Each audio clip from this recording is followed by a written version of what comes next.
جملة كوبات. Can I get another glass of water? Can I get مهلي كرا another glass of water?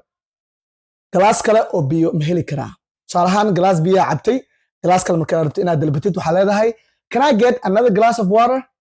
glass kale oo biyo مهلي كرا. Can I get another glass of water? glass kale oo biyo مهلي كرا. جملة labaad. Stay out of my business. afaarahayga ka bax. Stay out of my business. afaarahayga ka bax. Stay out of my business. afaarahayga ka bax ama badayda ka bax. ma jirto don't enter my ocean qalad waa. jumla saddexaad. Don't roll your eyes at me. indhaha ha ii gedgedinin aniga. sida saan oo kale gabdhaha. Don't roll your eyes at me. indhaha ha ii gedgedinin aniga. Don't roll your eyes at me. indhaha ha ii gedgedinin aniga. Are you not coming to the party? xafladda ma imaanaysid miya? Are you not coming to the party? xafladda ma imaanaysid miya? Are you not coming to the party? xafladda ma imaanaysid miya? jumlad shanaad. Either of us must die today. mid waa inuu dhintaa labadeena maanta. Either of us must die today. mid waa inuu dhintaa labadeena maanta. Either of us must die today. labadeena maanta mid waa inuu dhintaa. intaa waa anaa ku faa'iideeyey. marka luqadda Ingiriisiga haddaa ku fiican tahay jumladahan gaagaaban al English ka dhig. jumladda koowaad. full gaariga ama kor gaariga. full gaariga maxaa u dhahaa luqadda Ingiriisiga? Get in the car haddaa dhahday jawaabta way saxan tahay. Get in the car haddaa dhahday jawaabta way saxan tahay. Get in the car. gaariga full waa luqadda Ingiriisiga. gaariga kor ama full luqadda waxaa u dhahaa get in the car. jumladda labaad. ha isoo kicin.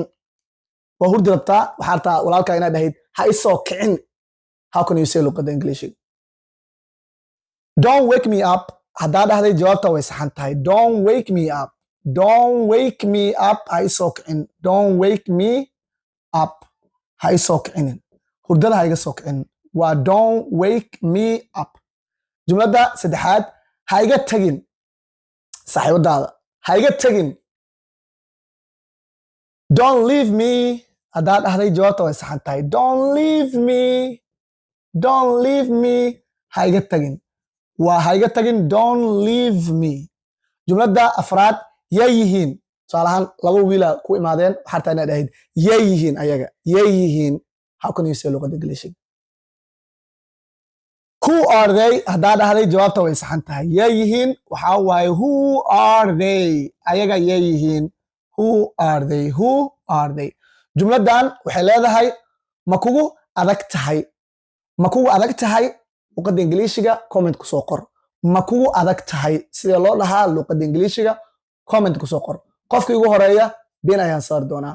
waxaan filayaa arday inaad ka faa'iideysteen 10kan jumlad exercise-kan ay ka jawaabteen.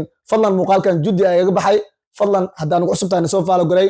soo kale 10 asxaabtaada ama 3 asxaabtaada luqadda Ingiriisiga dareynayso u sheeg garay.